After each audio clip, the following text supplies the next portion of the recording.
Can you hear me now? Can you hear me now? Probably so. All right, let's find out.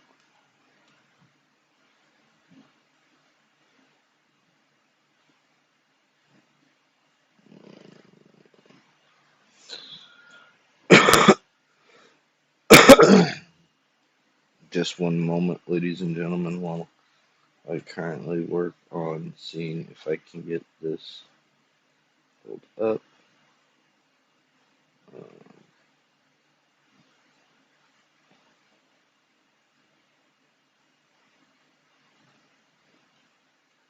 I don't know why it refuses to do so. Um,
Looks like that is currently working, and I probably just got demonetized from hell on that.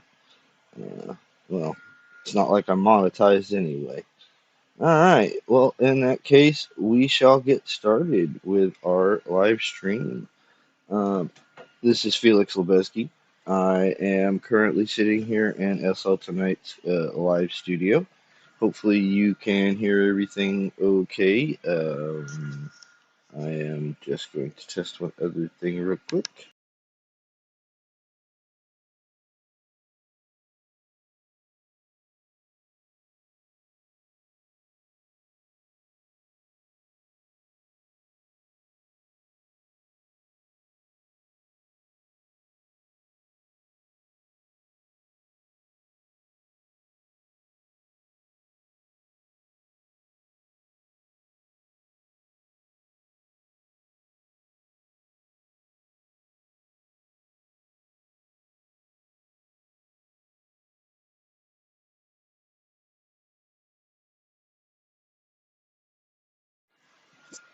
All right.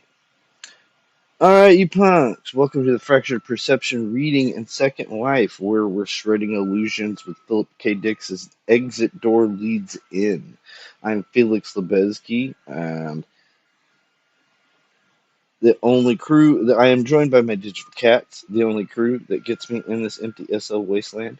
They are currently partying over in their own little parcel, as they generally tend to do. Got a little sleepy on me, otherwise they'd be hanging out right now. And I also kind of figured that I'd just let them do their little zoomies, since, well, let's face it, it's not like these stories really matter to them much anyway. Uh, but as it stands, Philip K. Dick has been on a tear in these stories. We've seen fake ass charity and strange memories of death, narrated by Desmond, who saw through the grift. Cats getting killed in the alien mind with karmic payback. Feds murdering astronauts that they think are aliens in Explorers We. A computer playing God over gumballs in Holy Coral. A shoe fighting back in the short happy life of the Brown Oxford. A singer offing himself with his own psychic songs in What'll We Do with Ragland Park.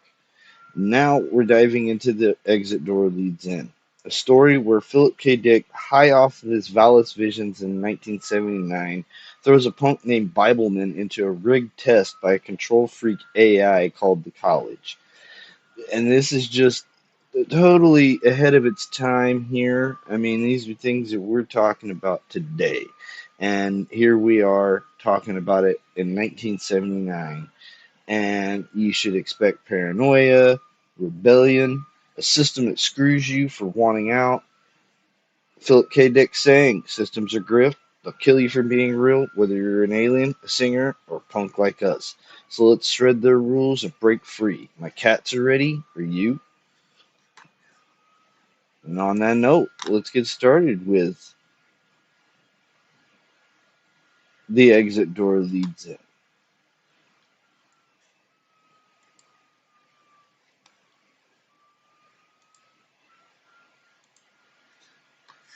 And if I was smart, I would have fucking shrunk the damn screen. There we go. Bob Bibleman had the impression that robots wouldn't look you in the eye, and one had been in the vicinity, valuable objects disappeared. A robot's idea of order was to stack everything into one pile. Nonetheless, Bibleman had to order lunch from robots since vending ranked too low on the wage scale to attract humans. A hamburger, fries, strawberry shake, and Bibleman paused, reading the printout.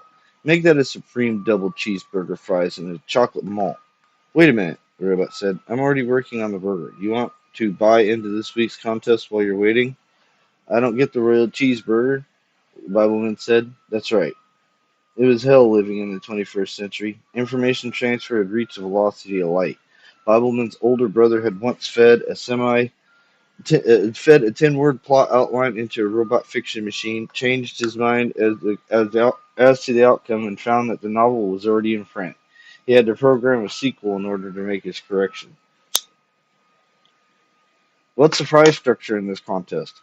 Bibleman asked. At once, the printout posted all the odds, from first prize down to the last. Naturally, the robot blanked out the display before Bibleman could read it. What is first fries? Baldwin said. I can't tell you that, the robot said.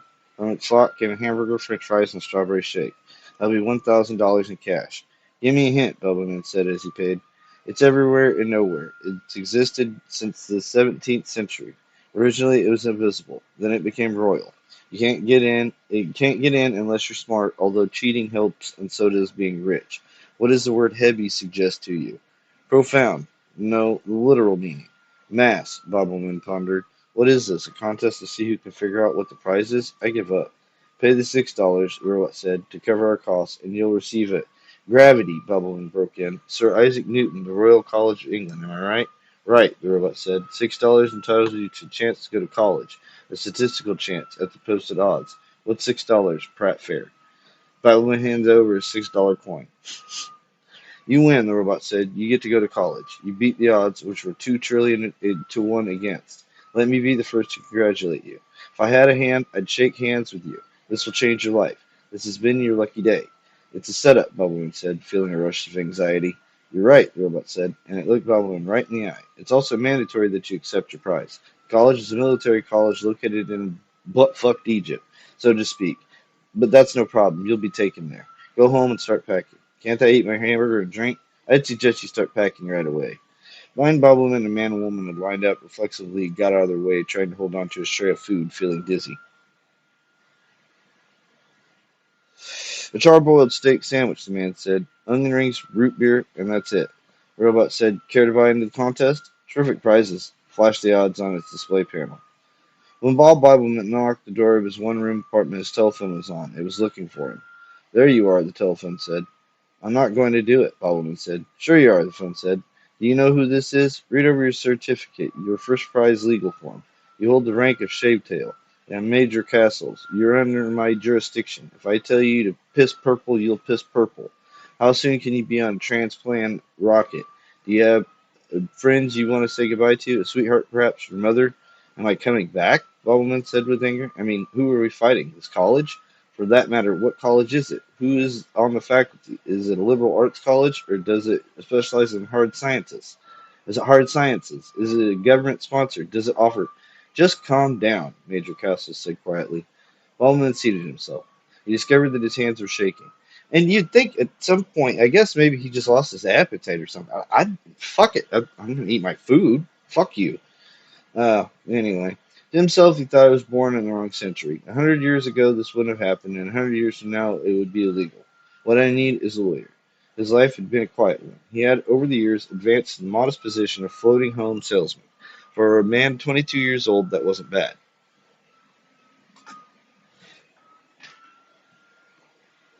He almost owned his one-room apartment, that is, he rented with an option to buy. It was a small life, as lives went. He did not ask too much, and he did not complain, normally, at what he received. Although he did not understand the tax structure that cut through his income, he accepted it. He accepted the modified state of penury the same way he accepted it when a girl would not go to bed with him.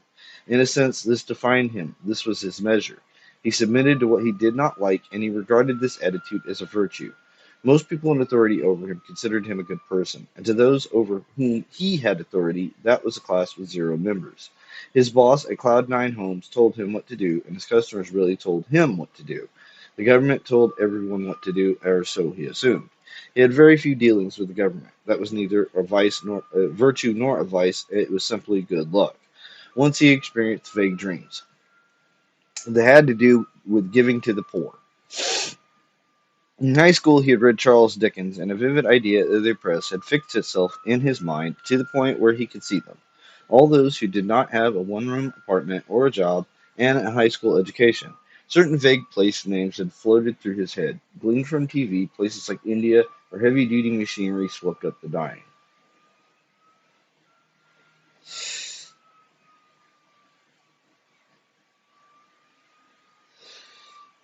Once a teaching machine had told him, "You have a good heart."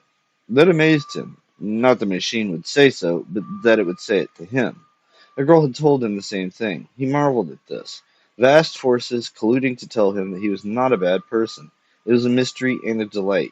But those days had passed. He no longer read novels, and the girl had been transferred to Frankfurt.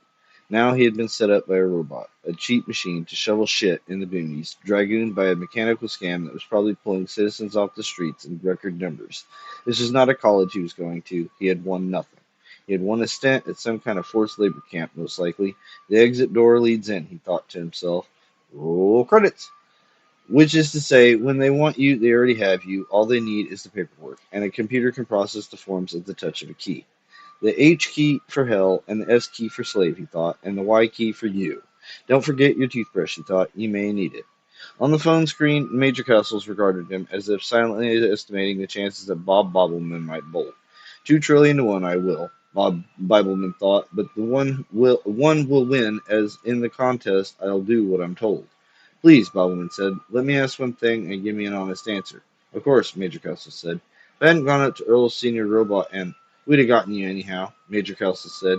Okay, Bubbleman said, nodding. Thanks, it makes me feel better. I don't have to tell myself stupid stuff like, if I had only hadn't felt like a burger and fries, if only he'd broken off, I'd better pack.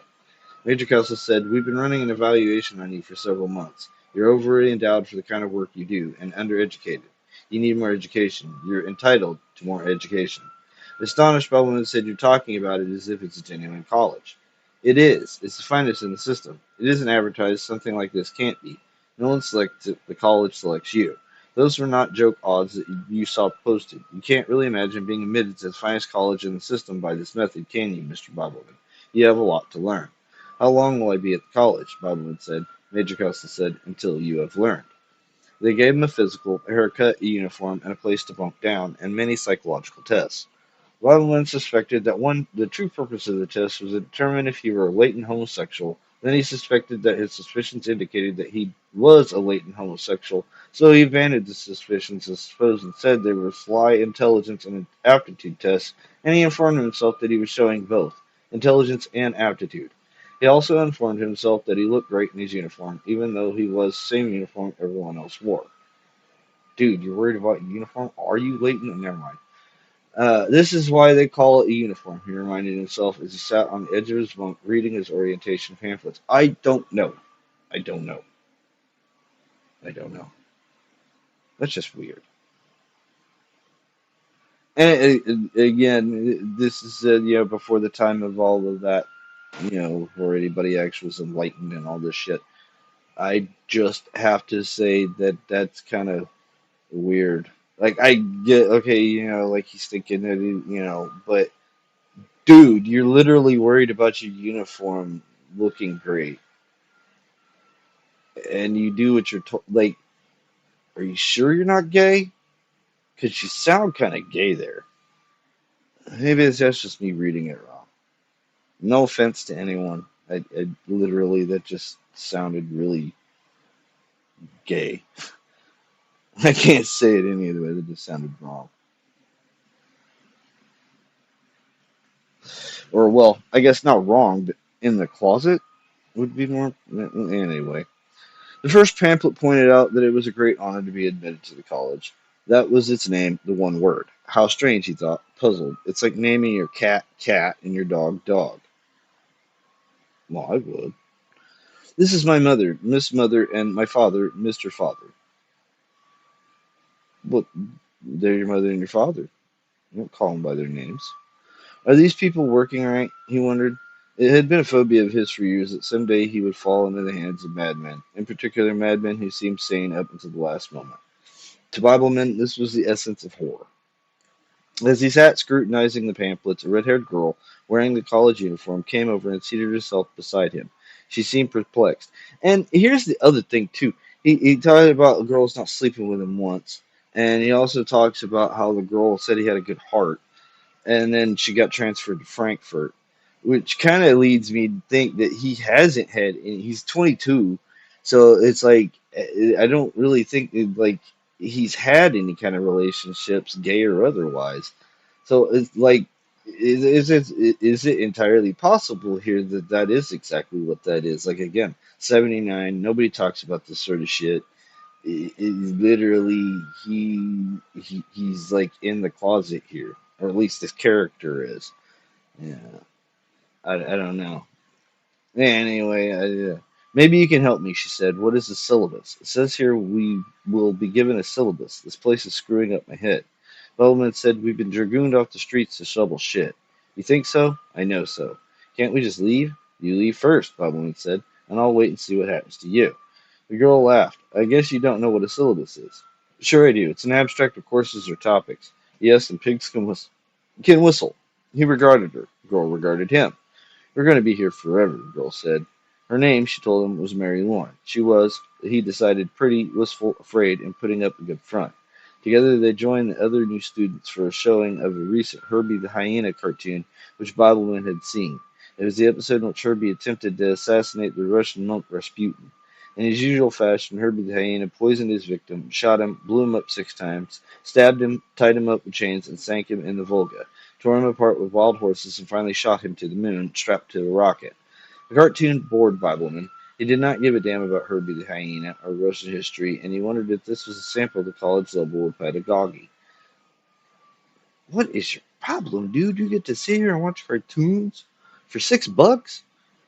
I don't know. Well, then again, the hamburger and fries were 1,000, so.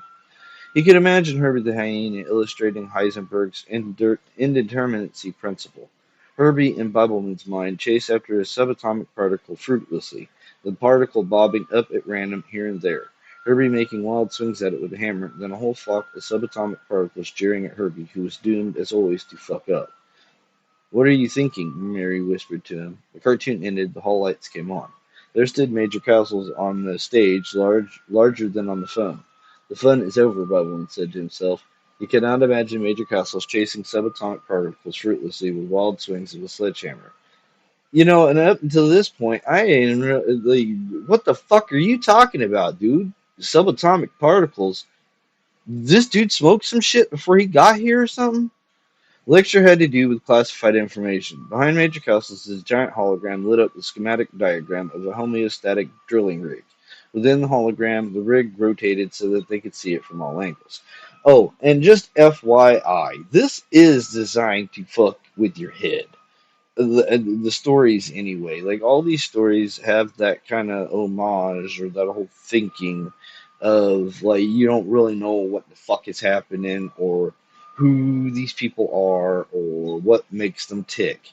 And so whenever I'm perplexed about something, it's because I am legitimately perplexed about what the hell is being said or just the context of what's going on inside the story. Because I've read these before, but again, like everybody else, I kind of wanted to jump into it fresh, um, with like a knowledge of it, but not so much so they could just lay it all out. I think you know what I mean. Either way, yeah, that's just a whenever I'm going to be interjecting is what I'm saying here from time to time. So don't really take anything of that, um, or take it with a grain of salt, as you will. Uh, because I asked what you were thinking, Mary whispered. We have to listen, Wobbleman said quietly. Mary said equally quietly, it finds titanium ore on its own. Big deal. Titanium is the ninth most abundant element in the crust of the planet. I'd be impressed if could seek out and mine pure wurtzite, which is found only at Potosi, Bolivia, Butte, Montana, and Goldfield, Nevada. Why is that? Bowman said. Because, Mary said, wurtzite is unstable at temperatures below 1,000 degrees centigrade. And further, she broke off. Major Castles had ceased talking and was looking at her. Would you repeat that for all of us, young woman? Major Castle said. Standing, Mary said, wurtzite is unstable at temperatures below 1,000 degrees centigrade. Her voice was steady. Immediately, the hologram behind Major Castle switched to a readout of data on the zinc sulfide minerals. I don't see wurtzite listed, Major Castle said. The castle said, it's given on the chart in its inverted form, Mary said, her arms folded, which is sphalerite. Correctly, it is ZNS of the sulfide group of the Ax type, or AX type. It's related to greenockite. Good God. And honestly, somebody's probably going to correct me here. It's Philip K. Dick, so these are probably actual fucking minerals. Like, these are probably actual fucking rocks somewhere. I don't know. Or it's probably some rock on Mars or some shit. Since again, Philip K. Dick was fascinated with fucking Mars, like fascinated. Wouldn't surprise me at all. Like maybe Elon Musk is Philip K. Dick reincarnated. I don't know. Anyway, you sit down. Major Kessel said. The readout within the hologram now showed the characteristics of greenoskite. As she seated herself, Mary said, I'm right. They don't have a homeostatic drilling rig for Wartsite because there is no. Your name is? Major Castle said, pen and pad poised. Mary Warts. Her voice was totally without emotion. My father was Charles Adolph Warts, the discoverer of Wartsite. Major Castle said uncertainly. His pen waved. That's right, Mary said, turning towards Baldwin. She winked. Thank you for the information, Major Castle said. He made a motion, and the hologram now showed a flying buttress, and in comparison to it, a normal buttress. My point, Major Costa said, is simply that certain information, such as architectural principles of long-standing, most architectural principles are long-standing, Mary said. Major Costa paused. Otherwise, they'd serve no purpose, Mary said. Why not? Major Costa said, and then he colored. Several uniformed students laughed. And information of that type, Major Costa continued, is not classified. But a good deal of what you will be learning is classified. That is why the college is under a military charter. To reveal or transmit or make public classified information given you during your schooling here falls under jurisdiction of the military. For breaching these statutes, you would be tried by a military tribunal. The students murmured. To himself, Baldwin thought, banged, ganged, and then some. No one spoke. Even the girl beside him was silent. A complicated expression had crossed her face, however, a deeply introverted look, somber and, he thought, unusually mature. It made her seem older, no longer a girl. It made him wonder just how old she really was. It was as if in her features 1,000 years had surfaced before him as he scrutinized her and pondered, and as he scrutinized and pondered the altar on the stage and the great information hologram behind him. What is she thinking? He wondered. Is she going to say something more? How can she not afraid to speak up? We've been told we are under military law. Major Kelso said, I'm going to give you instance of a strictly classified cluster of data. It deals with the Panther engine. Behind him, the hologram surprisingly became blank. Sir, one of the students said, the hologram isn't showing anything. This is not an area that will be dealt with in your studies here, Major Kelso said. The Panther engine is a two-rotor system, opposed rotors serving a common main shaft. Its main advantage is the total lack of centrifugal torque in the housing. The cam chain is thrown between the opposed rotors, which permits the main shaft to reverse itself without hysteresis. Behind him, the big hologram remained blank. Strange, Bellman thought. An eerie sensation, information without information, as if the computer had gone blind. Major Castle said the college is forbidden to release any information about the Panther engine. It cannot be programmed to do otherwise. In fact, it knows nothing about the Panther engine. It is programmed to destroy any information it receives in that sector. Raising his hand, a student said, so even if someone fed information into the college about the Panther, it would eject the data, Major Castle said. Is this a unique situation? Another student asked. No, Major Castle said. Then there's a number of areas we can't get printouts for. Student murmured. Nothing of importance, Major Castle said, at least as far as your studies are concerned. The subjects in which you will study, Major Castle said, will be assigned to you based on your aptitude and personality profiles. I'll call off your names and you'll come forward for your allocation of topic assignment. College itself has made the final decision for each of you, so you can be sure no error has been made. What if I get proctology? Bob Woodman asked himself. In panic, he thought, or podiatry, or herpetology. Or suppose the college, in its infinite computeroid wisdom, decides to ram into me all the information in the universe pertaining to or resembling herpes labialis, or things even worse. Why are you worried? Okay. If there's anything worse, see, this is what I'm saying. Like this right here, like he's literally worried about being a proctologist or a podiatrist. So, a butt doctor or a foot doctor or a herpetologist, which I don't actually think is the I think he's thinking like because of the herpes thing. I think he studies herpes, which I don't think is called a herpetologist. But anyway. Um, and again, specifically herpes labialis. Pretty sure that's like herpes of the vagina. Oh, but I could be wrong there. I'm probably wrong. Or things even worse. If there is anything worse, what you want, Mary said, as the names were read alphabetically, is a program that'll earn you a living. You have to be practical. I know what I'll get. I know where my strong point lies. It'll be chemistry. His name was called. Rising, he walked up the aisle to Major Castles. They looked at each other, and the Castles handed him an unsealed envelope. Stiffly, Bobbleman returned to his seat. You want me to open it? Mary said. Wordlessly, Bobbleman passed the envelope to her. She opened it and studied the printout. Can I earn a living with it? He said. She smiled. Yes, it's a high-paying field, almost as good as, well, let's say the colony plants are really in need of this. You can go work anywhere. Looking over her shoulder, he saw the words on the page: cosmology, cosmogony, pre-Socratics, pre-Socratic philosophy. Mary said, almost as good as structural engineering. She passed him the paper.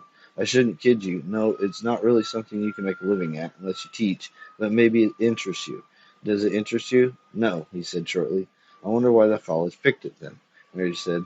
What the hell, he said, is cosmogony? How the universe came into being. Aren't you interested in how the universe? She paused, eyeing him. You certainly won't be asking for printouts of any classified material, she said meditatively. Maybe that's it, she murmured to herself. They won't have to watchdog you. I can be trusted with classified material, he said. Can you?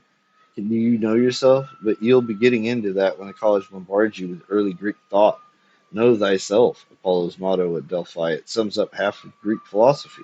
Baldwin said, I'm not going up for a military tribunal for making public classified military material, he thought then about the Panther engine, and he fully realized that a really grim message had been spelled out in that little lecture by Major Castles. I wonder what Herbie the Hyena's motto is, he said. I'm determined to prove a villain, Mary said, and I hate the idle pleasures of these days. Plots have I laid. She reached out to touch him on the arm. Remember the Herbie Hyena cartoon version of Richard III? Mary Lauren, Major Castle said, reading off the list. Excuse me, she went out and returned with the envelope, smiling. Leprology, she said to Bellman, the study and treating of leprosy. I'm kidding, it's chemistry. You'll be studying classified material, Bellman said. Yes, she said. I know. On the first day of the study program, Bob Bobbleman set his college input-output terminal on audio and punched the proper key for his coded course. Thales of Miletus, the terminal said, the founder of the Ionian School of Natural Philosophy. What did he teach? Bobbleman said. That the world floated on water, was sustained by water, and originated in water. That's really stupid, Bobbleman said. College Terminal said Thales based this on the discovery of fossil fish far inland, even at high altitudes, so it is not as stupid as it sounds. It showed on its hollow screen a great deal of written information. No part of what struck Bibleman is very interesting. Anyhow, he had requested audio. It is generally considered that Thales was the first rational man in history, the terminal said. What about Iconation? Bibleman said. He was strange. Moses? Likewise strange. I'm a rabbi. How do you spell that? I'm not sure. I just heard the name. Then we'll discuss Anaximander, the college terminal said, and in a cursory initial survey, a bunch of other fucking names. Axamenes, Xenophones, Parmenides, Melissus. Wait a minute, I forgot Heraclitus and Cratylus, and we will study Empedocles, Anaxagoras, and Zeno. Yeah, Christ, Bibleman said. You damn right. What the fuck? Ugh. Well, that's a lot of philosophy. A lot of crap. Honestly, did everybody back in these days? I'm imagining everybody was too busy trying to fucking say their damn name, let alone philosophizing. That was the philosophy. Just say my name, and then you're good. Uh, Is that Christ? Bubbleman said. That's another program, the college terminal said. Just continue, Bubbleman said. Are you taking notes? That's my business. You seem to be in a state of conflict. Bubbleman said. What happens to me if I flunk out of the college? You go to jail. I'll take notes. Since you're so driven, what? Since you're so full of conflict, you should find Empedocles interesting. He was the first dialectical philosopher. Empiricals believed that the basis of reality was an antithetical conflict between the forces of love and strife. Under love, the whole cosmos is a dually proportional mixture called a cross. A crossus is a spherical deity, a singular perfect mind which spins all its time. Is there any practical application in any of this? Bellman interrupted. The two antithetical forces, love and strife, resemble the Taoist elements of yin and yang, with a perpetual interaction from which all change takes place. Practical application. Twin mutual opposing constituents. On the holoscreen, a schematic diagram, very complex form. The two-rotor Panther engine. What? Bowen said, sitting upright in his seat. He made out the large word Panther Hydro Drive System, top secret, above the schematic comprising the readout. Instantly, he pressed the print key. The machinery of the terminal whirred, and 3 sheets of paper slid down the retrieve slot. They overlooked it, Bowen realized, this entry in the college's memory banks relating to the Panther engine. Somehow the cross-referencing got lost. No one thought of pre-Socratic philosophy. Who would expect an entry on an engine, a modern-day top-secret engine, under the category philosophy, pre-Socratic, subheading Empedocles? I've got it in my hands, he said to himself as he swiftly lifted out the 3 sheets of paper. He folded them up, stuck them in the notebook the college had provided. I've hit it, he thought, right off the bat. Where the hell am I going to put these schematics? I can't hide them in my locker. And then he thought, have I committed a crime already by asking for a written printout? Empedocles, terminal saying, believed in 4 elements as being perpetually rearranged: earth, water, air, and fire.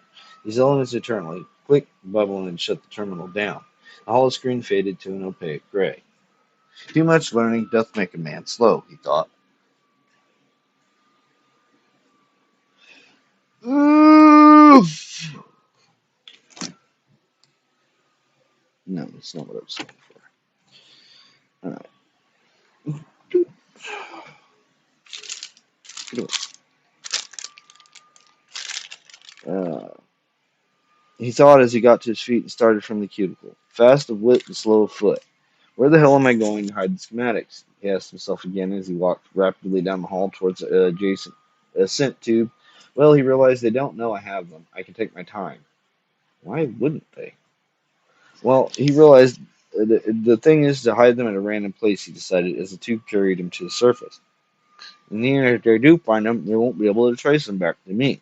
Not unless they go to the trouble of dusting for fingerprints. This could be worth billions of dollars, he said to himself. A great joy filled him, and then came the fear.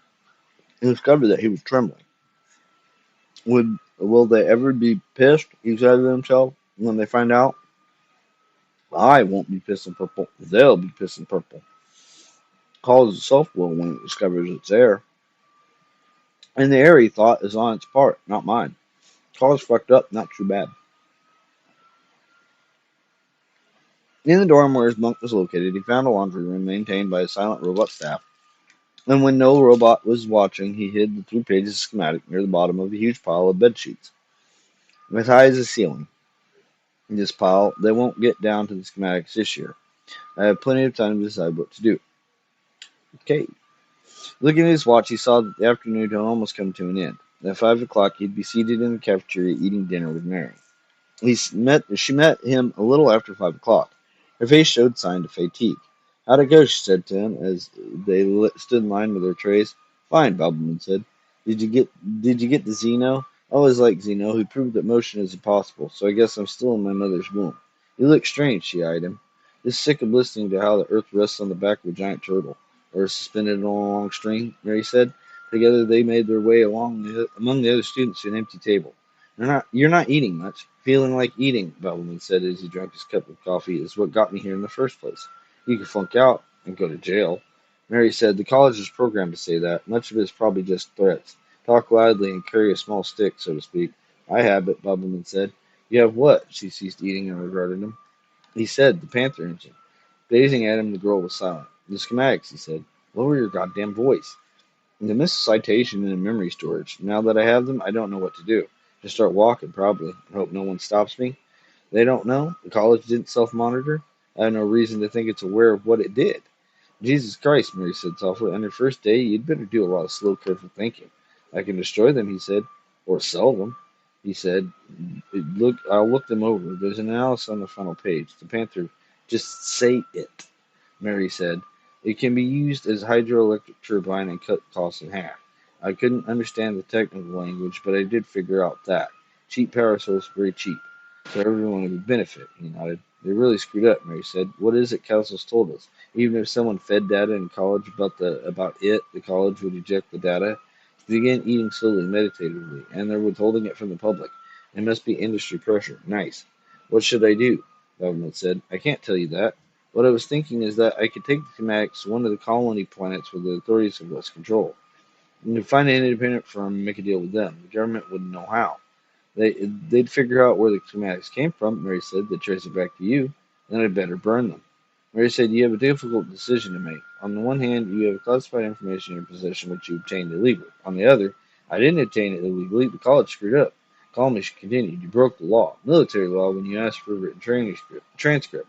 You should have reported the breach of security as soon as you discovered it. They would have rewarded you. Major Castles would have said nice things to you. I'm scared, Baldwin said, and he felt the fear moving around inside him, shifting around about and growing as he held his plastic coffee cup. It shook, and some of the coffee spilled onto his uniform. Mary, with a paper napkin, dabbed at the coffee stain.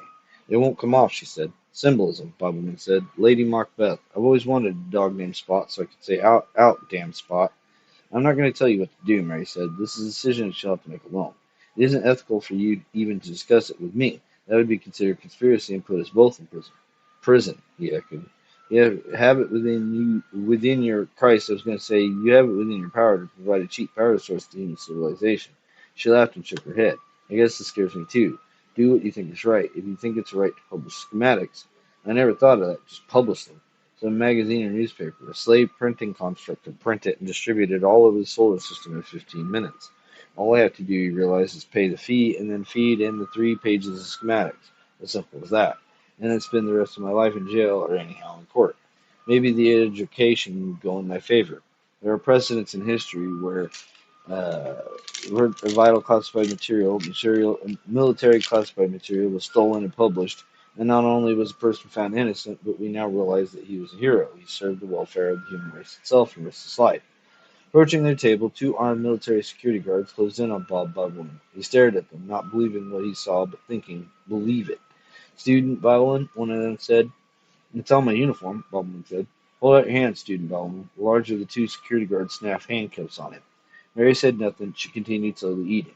Major Castle's office, Bobbin waiting, grasping the fact that he was being, as the technical term had it, detained. He felt glum. He wondered what they would do. He wondered if he had been set up. He wondered if what he would do if he were charged. He wondered why it was taking so long, and then he wondered what it was all about, really, and he wondered whether he could understand the grand issues that continued with his courses of cosmogony, pre-Socratics. Entering the office, Major Castle said briskly, sorry to keep you waiting. Can these handcuffs be removed? Bellman said. They hurt his wrist. They'd been clapped on him as tightly as possible. His bone structure ached. We couldn't find the schematics, Kessel said, seating him behind his desk. What schematics? For the Panther engine. There aren't supposed to be any schematics for the Panther engine. You told us that in orientation. Did you program your terminal for that deliberately, or did it just happen to come up? My terminal programmed itself to talk about water, Bibleman said. The universe is composed of water. It's automatically notified security when you ask for a written transcript. All written transcripts are monitored. Fuck you, Bibleman said. Major Cousin said, I'll tell you what, we're only interested in getting schematics back. We're not interested in putting you in the slam. Return them and you won't be tried. Return what? Baldwin said, but he knew it was a waste of time. Can I think it over? Yes. Can I go? I feel like going to sleep. I'm tired. I feel like having these cuffs off. Move the cuffs, Major Cousin said. We made an agreement with all of you, an agreement between the college and the students about classified material. You entered into that agreement. Freely? Baldwin said. Well, no, but the agreement was known to you. When you discovered the schematics for the Panther engine encoded in the college's memory and available to anyone who happened for any reason whatsoever to ask for practical application of the pre-Socratic. I was as surprised as hell, Bibleman said. I still am. Loyalty is an ethical principle. I'll tell you what, I'll waive the punishment factor and put it on the laws and agreements entered into. Return the schematics and you can continue your courses here at the college. In fact, we'll give you permission to select what subjects you want. They won't be assigned to you. I think you're good college material. Think it over and report back to me tomorrow morning between 8 and 9 here in my office. Don't talk to anyone. Don't try to discuss it. You'll be watched. Don't try to leave the grounds, okay? Okay, Bowman said woodenly. He dreamed that night that he had died. In his dream, vast spaces stretched out, and his father was coming towards him very slowly out of the dark glade and into the sunlight. His father seemed glad to see him, and Bowman felt his father's love. When he woke, the feeling of being loved by his father remained. As he put on his uniform, he thought about his father and how rarely in actual life he had gotten that love. It made him feel lonely now, his father being dead and his mother as well, killed in a nuclear power accident along with a whole lot of other people. They say someone important to you waits for you on the other side, he thought. Maybe by the time I die, Major Custis will be dead and he'll be waiting for me to greet me gladly. Major Custis and my father combined as one.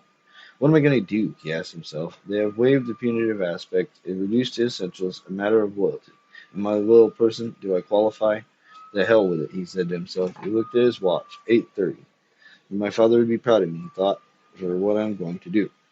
Going into the laundry room, he scoped out the situation. No robots in sight. He dug down in the pile of bed sheets, found the pages of schematics, took them out, looked them over, and headed for the tube that would take him to Major Castle's office. You have them, Castle said to Bobbleman as he entered. Bobbleman handed 3 sheets of paper over him. And you made no other copies? Castle asked. No. You gave me your word of honor? Yes. You are hereby expelled from the college, Major Castle said. What? Bobbleman said. Castle pressed a button on his desk. Come in. The door opened and Mary Lauren stood there. I do not represent the college, Major Castle said to Bobbleman. You were set up. I am the college, Mary said. Major Castle said, sit down, Bobbleman. She will explain it to you before you leave. I failed? Bobbleman said. You failed me, Mary said. The purpose of the test was to teach you to stand on your own feet, even if it meant challenging authority. The covert message of institutions is submit to that which you psychologically construe as an authority. A good school trains the whole person. It isn't a matter of data and information. I was trying to make you morally and psychologically complete. But a person cannot be commanded to disobey. You cannot order someone to rebel. All I could do is give you a model, an example. Lebanon thought when she talked back to Kelsey at the initial orientation, he felt no. Panther engine is worthless, Mary said, as a technological artifact. This is a standard test we use on each student, no matter which study course he is assigned. They all got read out on the Panther engine, Bubbleman said with disbelief. He stared at the girl. They will, one by one. Yours came very quickly. First, you are told that it's classified. You are told the penalty for releasing classified information. Then you are leaked the information. It is hoped that you will make it public, or at least try to make it public. Major Kelso said, you saw on the third page of the printout that the engine was supplied as an economic source of hydroelectric power. That was important. You knew the public would benefit if the engine design was released. And legal penalties were waived, Mary said, so what you did was not done out of fear. Loyalty, Bowman said. I did it out of loyalty. To what? Mary said. He was silent. He could not think. To a hollow screen? Major Castle said. To you, Bowman said. Major Castle said, I am someone who insulted you and derided you, someone who treated you like dirt. I told you that if he ordered you to piss purple, you... Okay, Bowman said. Enough. Goodbye, Mary said. What? Baldwin said, startled. You're leaving. You're going back to your life and job, what you had before we picked you. Baldwin said, I'd like another chance. But Mary said, "You know how the test works now, so it can never be given to you again. You know what is really wanted from you by the college. I'm sorry." "I'm sorry too," Major Custis said. Bibleman said nothing. Holding out her hand, Mary said, "Shake." Blindly, Bibleman shook hands with her. Major Custis only stared at him blankly. He did not offer his hand. He seemed to be engrossed in some other topic, perhaps some other person. Another student was on his mind, perhaps. Bibleman could not tell. 3 nights later, as he wandered aimlessly through the mixture of lights and darkness of the street, Bob Bibleman saw ahead of him a robot food vendor at its eternal post. A teenage boy was in the process of buying a taco and an apple turnover. Bob Bibleman lined up behind the boy and stood waiting, his hands in his pockets, no thoughts coming to him, only a dull feeling, a sense of emptiness. As if the inattention which he had seen on Callus' face had taken him over, he thought to himself. He felt like an object among objects, like the robot vendor. Something which, as he well knew, did not look you directly in the eye. "What'll it be, sir?" the robot asked. Baldwin said, "Fries, a cheeseburger, and strawberry shake. Are there any contests?" After a pause, the robot said, "Not for you, Mr. Baldwin." "Okay," he said, and stood waiting. Food came on a still throwaway plastic tray, and still throwaway cartons. "I'm not paying," Baldwin said, and walked away. The robot called after him. $1,100, Mr. Baldwin. You're breaking the law." He turned, got out of his wallet. "Thank you, Mr. Baldwin," the robot said. "I'm very proud of you."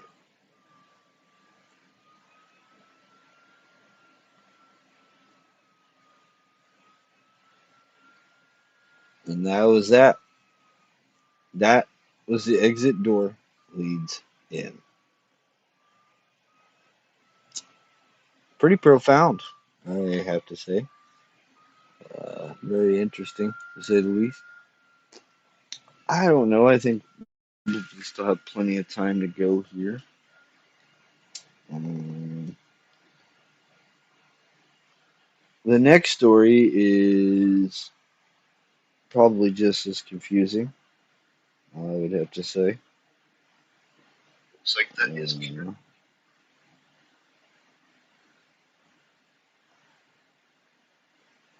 oh, wow. It has been an hour. That's crazy.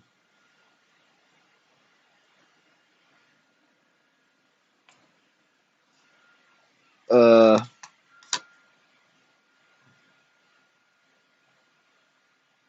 yeah, with that story, that was just slightly interesting. Um, Trying to see if I can't find something to.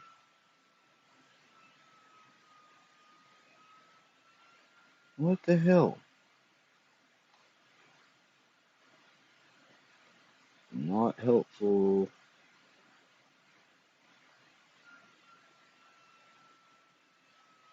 Yeah, a lot of this is like, dude's literally like a simp. He goes through life like literally with no, everybody basically shits on him and he has no backbone. And then literally gets integrated into military college only to be told, "Oh, you can't give anybody any classified information." No, oh wait, no, you were supposed to give classified information. Uh, and whenever he actually does, you know, try to get out of the system and succeeds, he wants back in the system again because he's not being validated anymore. And this is actually, like I said, this is actually pretty constant with life. Yeah, what's up?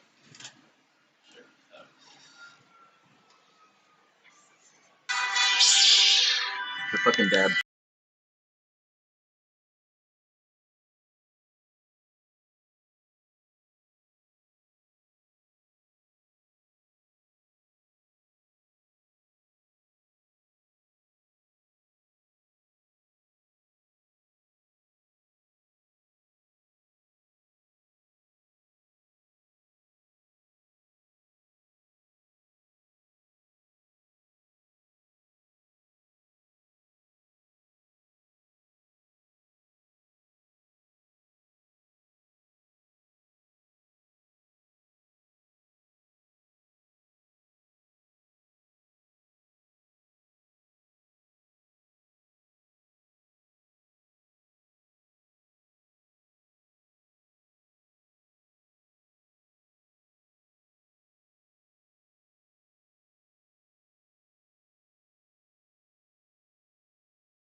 Here, I just get me a fucking show.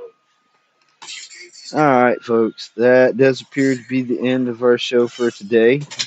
Um, I was gonna say, try to cover some more. If anybody has any kind of uh, questions or they want to bring up any kind of point of discussion, then by all means. Um, as of so far, it's like I said, just been me, uh, my cat, but it is Felix Lebeski here on SL tonight. That was the exit door leads in.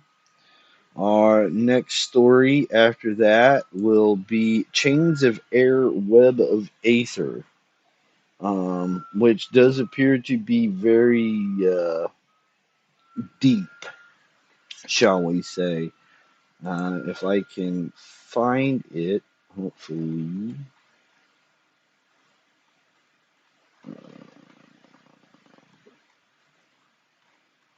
Hopefully I can find it and I can give you a shortcut of what it's about. Because this one's probably a little bit more confusing than the last one, which is saying a lot.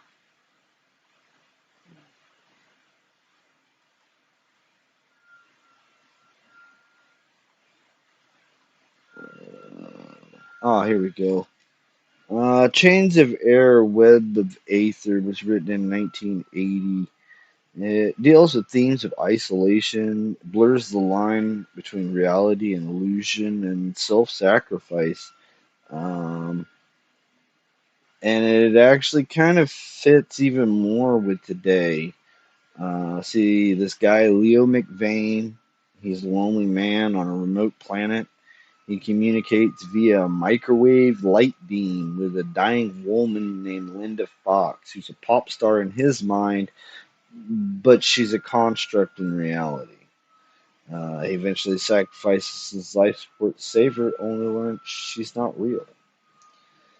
And I think that does a lot. There's a story, a movie actually, that came out.